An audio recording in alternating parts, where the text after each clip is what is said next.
We're a very special Sangha. We support each other in the closest way from people all over the world. We meet on Zoom. Let me start by saying that I've been doing the Bhakti Recovery Group for 3 years. I'm a disciple of His Holiness Radhanath Swami. This is my seva to Radhanath Swami, my seva to all the devotees struggling, my seva to Krishna. This is just my dharma. This is what I'm doing. I've devoted my life to this, and I'm hoping that I can reach every devotee so that no devotee ever feel alone again, ever. Because that can't be. We're such a beautiful community, and there's so many things. I can only talk for myself. I am a fallen soul. I have come a very long way to be here, and I need all the mercy I can get. I can't express enough. I had two complete spiritual experiences in my life, and the first one was being able to stop using drugs and alcohol and sex and all of these things for this God-sized hole that I was trying to fill all of these sense pleasures. And when 34 years ago, I came to the Alcoholics Anonymous and Narcotics Anonymous program. It took me 8 years to get sober and clean. I've been clean since March 2nd, 1997. And I've been practicing God consciousness since then. So 25 years I have been God conscious. Within that, I hit a bottom, a spiritual bottom, at about 18 years into my sobriety. And I grew up in New York City, and I grew up around Tompkins Square Park, and I knew about the devotees. I've always known about the devotees. I've had at least 5 Gitas put in my hand from the time of 13. Never understood. I was like, what is this? This is weird. That's what I thought. This is weird. And I grew up with Kastuba Das. I don't know, many of you may know Kastuba Das and Raghunath. I grew up with them in New York City. And I kept in touch with Kastuba through the years. And I reached out to him in a very dark time. I was still sober and clean and trying to, it just seemed that God was moving farther and farther away from me. And I reached out to Kastuba, and Kastuba helped me in one of my darkest times. He reached out his hand, and we met every week. And he read me the Gita, and he explained everything, and it just fit. And within a year, he introduced me to Maharaj, Radhanath Swami, and my bhakti just grew and grew and grew, and I tried to start something. I live in Munich. I'm from New York City. I live in Munich, and I tried to start a small little bhakti recovery group within Munich, and it was like Jiva alone in the room, waiting for people to show up. I was like, okay. Then the pandemic hit. And then it just took off. So that's just a little bit. So what I would like to do now is read how it works. Now, if people who aren't familiar with the 12 steps, who's not familiar with the 12 steps? Okay. Wow, so everyone else here, raise your hands who's familiar. Fantastic. Okay. So what I'll do is, I'm going to read the how it works. Does everyone have a how it works? All right. I'll explain a little bit about how this goes. So I just wanted to, before I start reading, this is the Bhakti Recovery Group, how it works. This is on our website. This is what we are and what we do to recover. And we recover from anything, sense gratification. Recovering from drug addiction, sex addiction, pornography addiction, every kind of computer addiction, sense gratification addiction, it doesn't matter what it is. And we have 15 meetings a week online every day. So let me just go through these steps really quick. So the steps, I found that when I came to Bhakti, that it's exact same thing, just different. Same, different. The 12 steps are the essence of Bhakti. It's the essence. So my vehicle, in order for me to achieve the Krishna consciousness I want, I drive the vehicle of the 12 steps on the road of Bhakti. That's how I see it. My world, how I perceive things, how I perceive Bhakti, how I perceive God, how I perceive my relationship with Krishna, is through this perfect 12-step process. And this 12-step process will fit in any religion you put it in. Any single religion, because it is not a religion. It is a process. It is a process of purification. A perfect process of purification. And then we put the Bhakti on top of it, and then Godhead. So 1, we admitted we were powerless over our addictions and associated behaviors, and that our lives had become unmanageable. So what does that mean? Powerlessness. A lot of people have a big problem with the word powerless. They think, oh, I'm powerless, but I'm not, because I can just do this or I can just do that. Now make no mistake, powerlessness and helplessness are 2 completely different things. So being powerless, I don't think anyone here would stand in front of a tsunami and say, I could change that tsunami.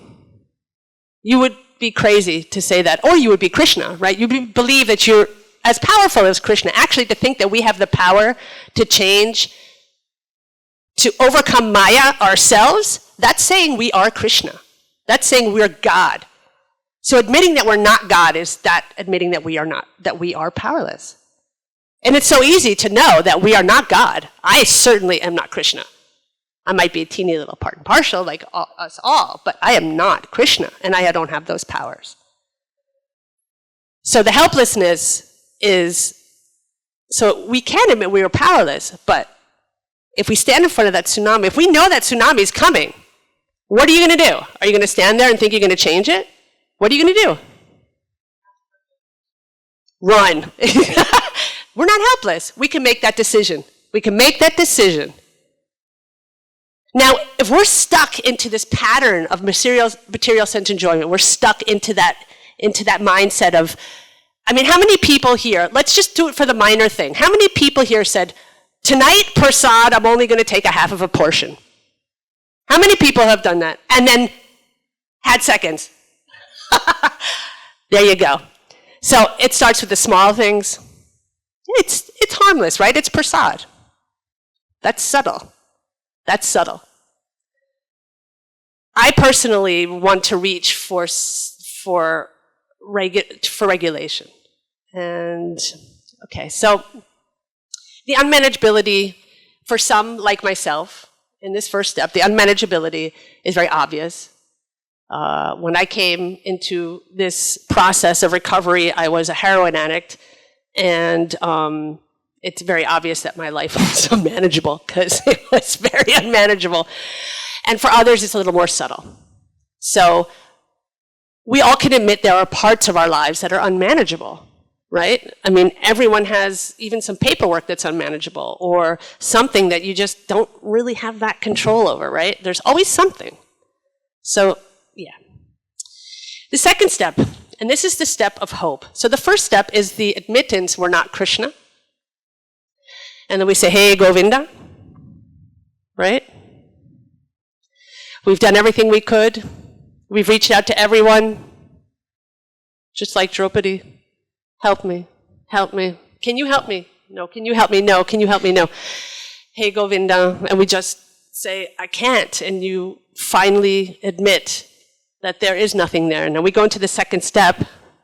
There is no human power that can restore us. There is no human power. So we come to believe that Krishna, a power greater than ourselves, can restore us to sanity. That's when hope starts, because you've realized, I can't do this on my own. I can't do this of myself. I've tried over and over and over again, and I need something to help me. So I reach out for Krishna. I reach out, and I believe that maybe Krishna can restore me to sanity. Maybe if I just reach out. What does sanity mean? Peace of mind. That's it. Peace of mind. That the struggle stops. That fight, that fixed fight that we're constantly trying to regulate and constantly trying to, if we stop fighting and ask and know that Krishna can restore me to sanity, that's the first spark of hope. So the third step is that we made a decision to turn our will and our lives over to the care of Krishna as we understand him. So what does that look like?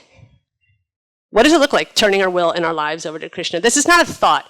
Let me make something very clear here. These steps are not mental speculations. These are actions.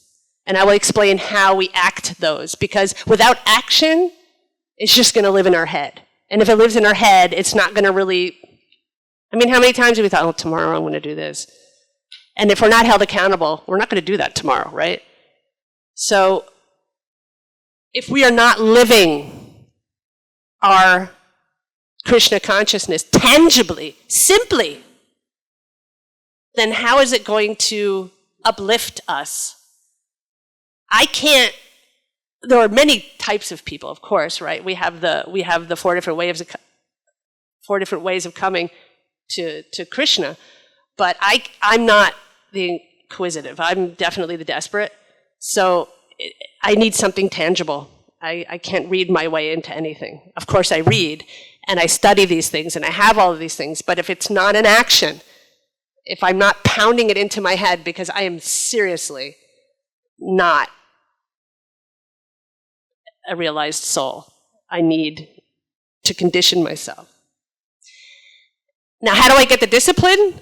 Not because I see the light, it's because I feel the heat. I feel the heat of my consequences, and it keeps me hanging on. So, we made a decision. So how does that look at a daily thing? Making a decision to turn our will and our lives over. I start my morning, I get out of bed, and I fall to my knees, and I say, Krishna, please. Krishna, please. Guide me through this day. It's just that simple. That's one action.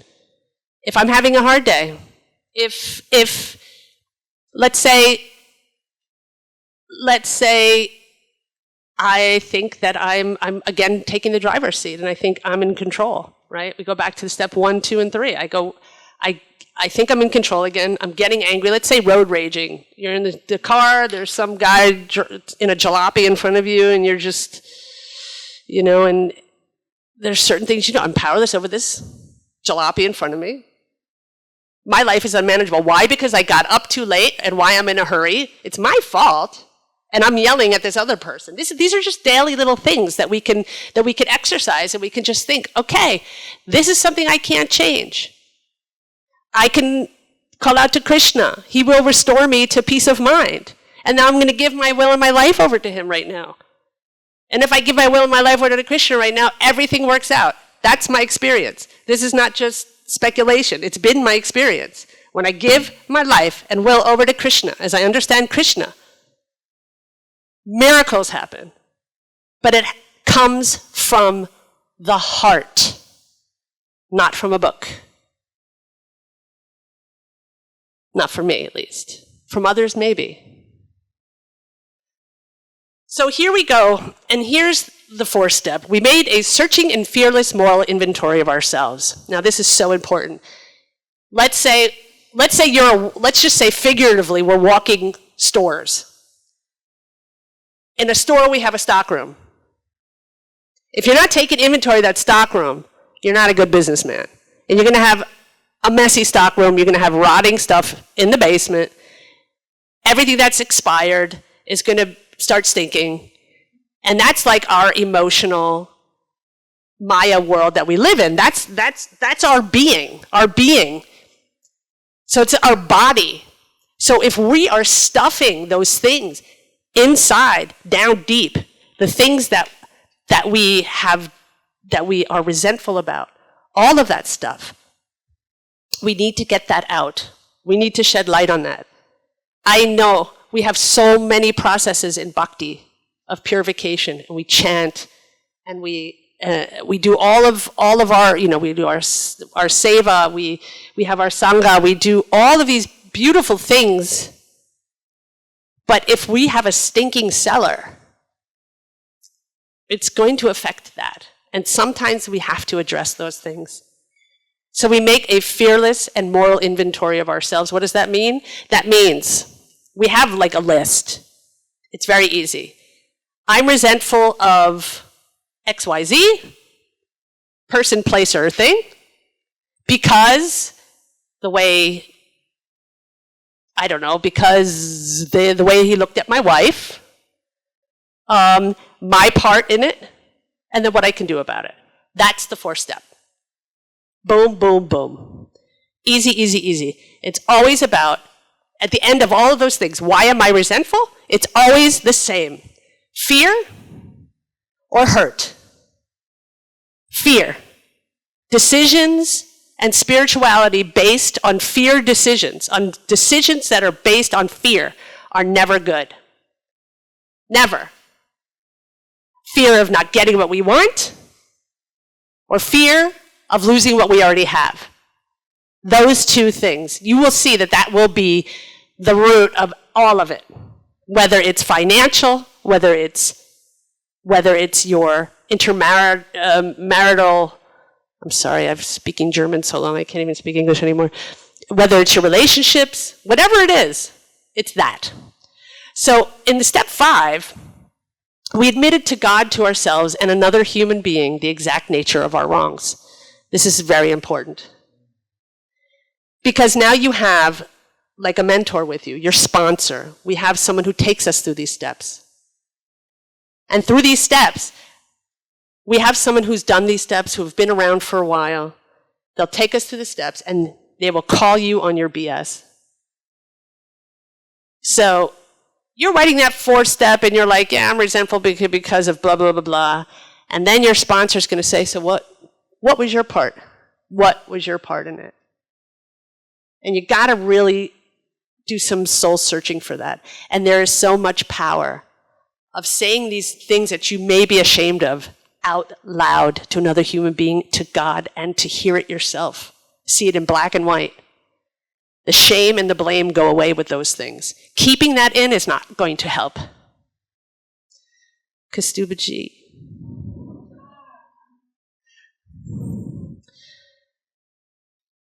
Now I'm going to get nervous. My teacher's here.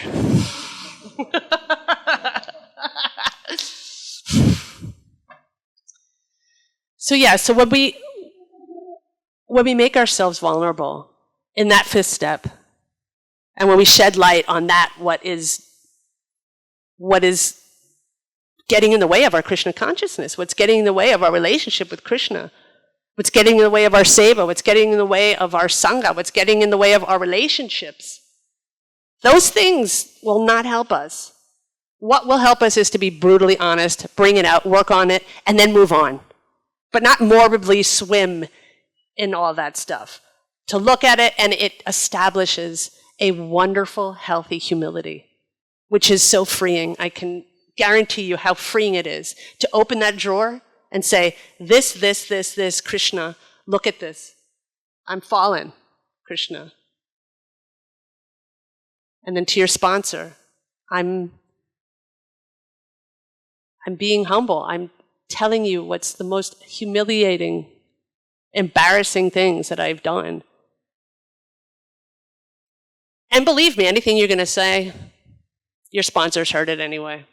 Nothing special under the sun. Really not. Material sense enjoyment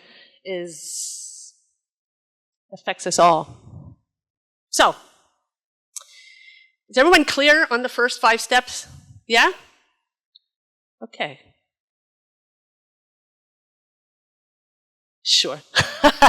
Okay, so you say you have a resentment against whoever, right? And then why? Then what's your part in it? And then what can I do about it? Totally easy. And it doesn't have to be a huge emotional thing. It can be I found that doing these steps, even if I didn't want to feel anything about it, helped. I don't have to get emotionally drowned, but I don't have to drown in my emotions. I don't have to be on the pity pot. Just do it. Just do it and trust that Krishna is with us, helping us through all of this. Just do it. That's it. Don't think about it. Just do it. So we're going to go on to the sixth step, and that is that we were entirely ready to have Krishna remove all of these defects of character. So everything that we learned, right, in the fourth and fifth step, everything that we found out about ourselves and all the things that we shared with our sponsor and all the things that we admitted, right, we become willing and ready to have Krishna remove them from us. Now, there are some character defects we're not willing to have removed. That's a process. It's like Bhakti. It's the whole life. It's not a one and done. None of this stuff is one and done. This is a forever process. And these are very tangible, easy tools in order to get through all of this. So, for example, if you have some sort of, if you have a character defect that you like, there are some people who like it. When I first got into recovery, for me it was like, okay, I'm not doing heroin anymore and I'm not doing this anymore, so everything else is free game, I'm good. So it was like, I'll keep smoking cigarettes. Or I'll keep drinking coffee, or I'll keep doing this. And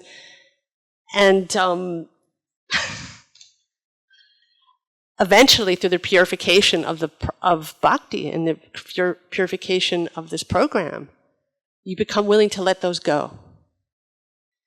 And it's so important to give time. Not to be lazy, not to rest on our laurels, but to let this unfold and let Krishna come into your heart and let Krishna, as long as we're willing, Krishna will really, in my experience, Krishna has helped me all the way. So, 7, we humbly asked him to remove our shortcomings. That's when we were ready. We said, okay, these are the ones. Krishna, please remove those for me. Please, Krishna, we reach out again. Remove these shortcomings. You don't like that we smoke. You don't like that I don't know, I have bad manners at a table, or I don't like that I get so angry all of a sudden. I don't like certain character defects that we have. That doesn't serve us. And what's a character defect? As far as I'm concerned, a character defect is anything that gets in the way of me and Krishna consciousness and my usefulness to the community, my usefulness as a human being here in Maya. That's it. That's what a character defect is for me. Something that's not useful to me or to you. So we have 8. We made a list of all persons we had harmed, and we become willing to make amends to them all.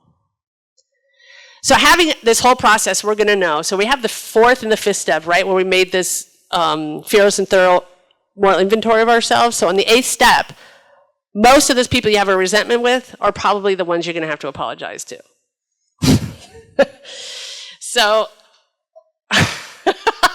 right? So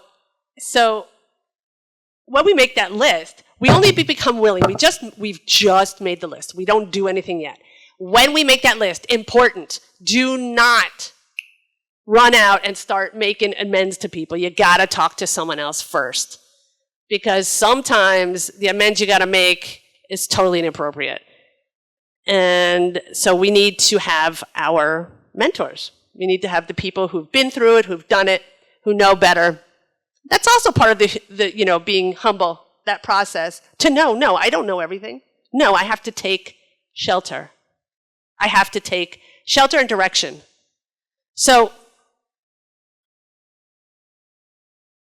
9 is that we may direct amends to such people wherever possible, except when to do so would injure them or others. That means if we have stolen money, we pay back. Actually, one of my first amends was I had stolen $200 from my mother because I was dope sick. I don't know if you guys know what that means. I needed drugs.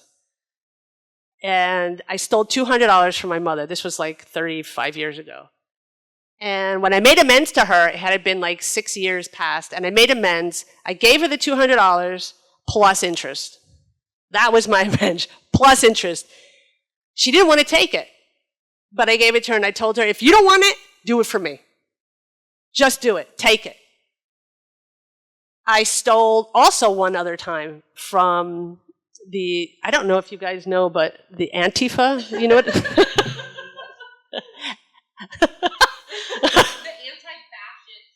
organization.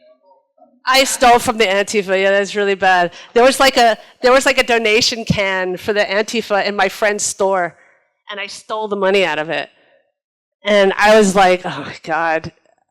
So I had to make that amends. So I just like anonymously donated that money that I stole from the tin. So yeah, that was a fist step with you guys right here. just told on myself. Yeah, so that's it. And so what are the amends we don't make? Let's say XYZ slept with W wife, and they're still together, and everyone's still together. You do not go up and say, I slept with your wife 20 years ago, because that would ruin their marriage. That's something you need to live with.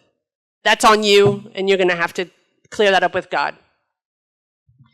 There have been cases where people have done something wrong to someone with cancer, and they haven't been able, who had died, they hadn't been able to make their amends to that person. It's suggested often that we donate to a cancer society, or we do something like that, to make those amends and go to the grave and make that amends as well. So it's purification. It's getting rid of all of that stuff. There's also been times where you've apologized and they don't want to hear it. There are people who will be like, I don't care, I don't ever want to see you again. That's never happened to me, but I've heard it happen to a lot of people. But it's not about them. It's about you. It's about getting your side of the street clean. If our side of the street is not clean, how are we going to be good devotees? How? We could smile. We can give out books. We can do all of these beautiful things, which are so beautiful. But don't we want to do that clean? Like I do. I want to be as clean as I can. And I'm still not there. And I don't think I ever will be in this life. But I'm going to die trying, I can tell you that. So now we have step 10. We continue to take personal inventory, and when we were wrong, promptly admitted it. This is like a mini 4-step, and this is just to keep tabs on yourself throughout the day in this recovery process. We don't only put the negative things that we've done, like kick the dog, yell at your daughter, do whatever it is that you've done. We do the things that we're grateful for. We write the things at the end of the day, what we did well, what we would like to continue doing. Today, I made my bed very nicely. I would like to continue doing this. Or today, I didn't say my prayers today. I forgot to say my prayers today. This is just a reminder to keep tabs on ourselves. This is to keep ourselves completely accountable for our spiritual path. And that's what we want to do. We want to be accountable. I can't be accountable alone. I need all of these people. Every one of these people here. This BRG has saved my life as well. I don't go just to do service.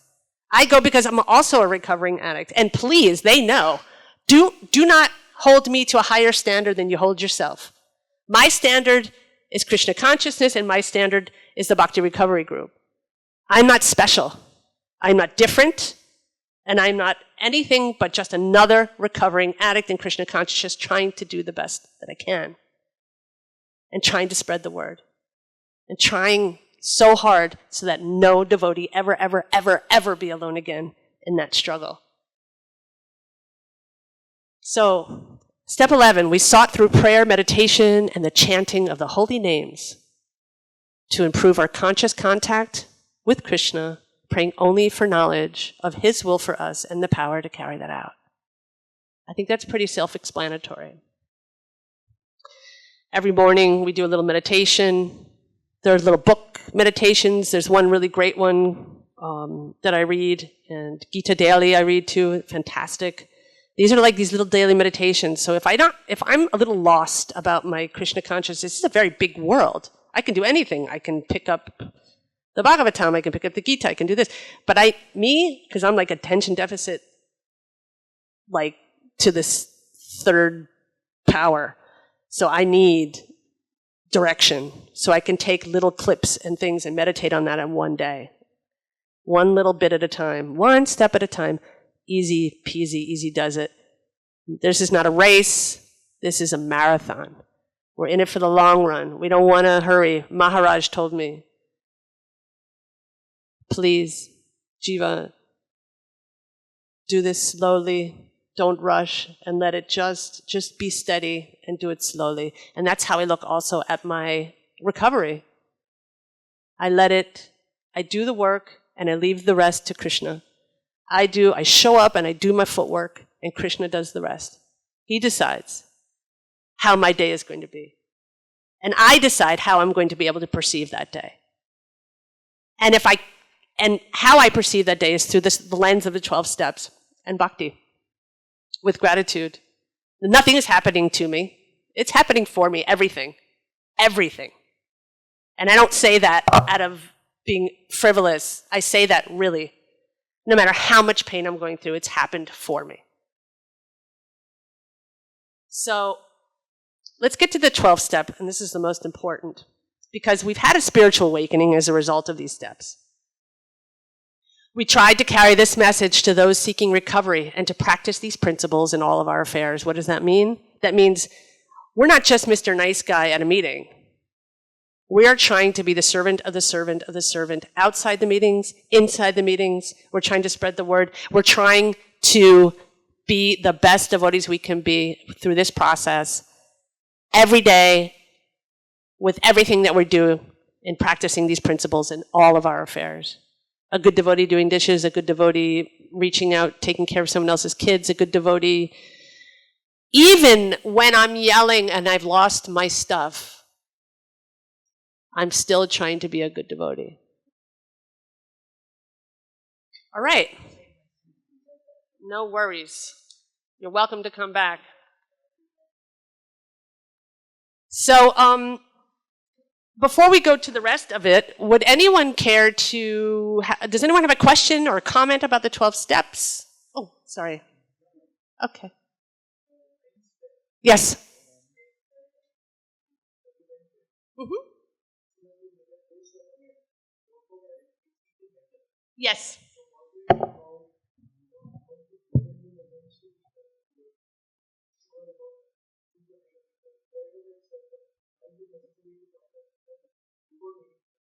Because sometimes if we're not cultured in the 12-step culture, we don't know what's right and what's wrong, and we don't know how to approach certain situations. And sometimes we're just not mature enough to understand that this could really, sometimes you don't have to make amends. I know one of my sponsees, we call them sponsees.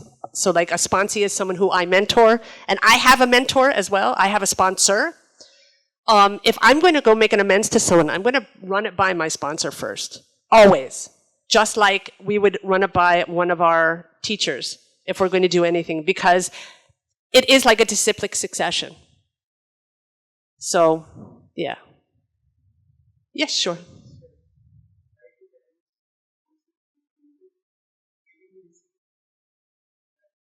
Yes, exactly. Exactly. We pass it on. We pass it on. That's all we want to do is pass it on. And when we're at meetings, and when we're sharing, and one thing I have to say, all of our meetings are anonymous. That means what you hear there, who you see there, stays there. That is sacred. Nobody knows. You never talk about anyone who's been at a meeting. Never talk about who's been there or what they've talked about, because it is our holy place of sharing and being vulnerable, and it is the worst thing to do to start talking about somebody else who's been in a meeting, because it is private. And we hold that to the highest of high. So no one has to worry about if someone's going to see me or if someone's going to hear me. And I have to say, if that's the only worry, and I said this once on a podcast, you can't save your butt and your face at the same time.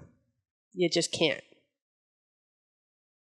So you got to make that decision. If you really want to go and you really want help, you'll come.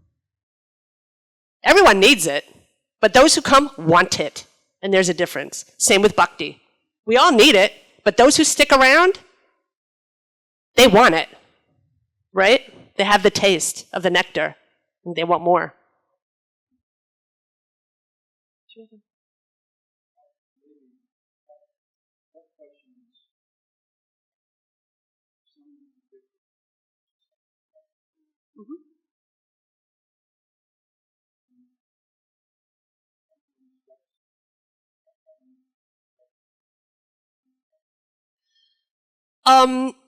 Yes, it can. It depends on the person. It's like I said, those who really want it, anything can help.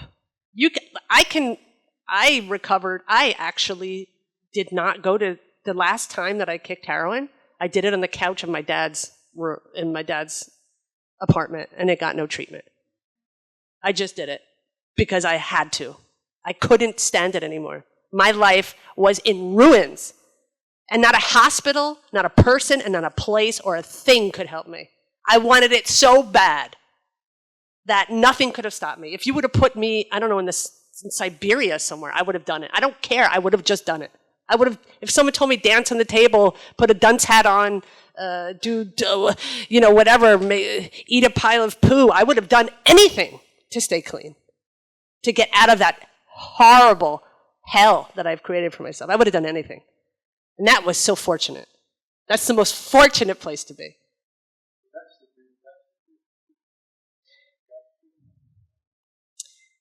And here we go. Interesting. Here we go. Because people who don't do heroin and people who don't have those kind of bottoms also recover because they want to. There's Codependencies Anonymous. There's Adult Children of Alcoholics Anonymous. But if you're a drug addict and an alcoholic, most people need those bottoms, yes. Not everybody, but most.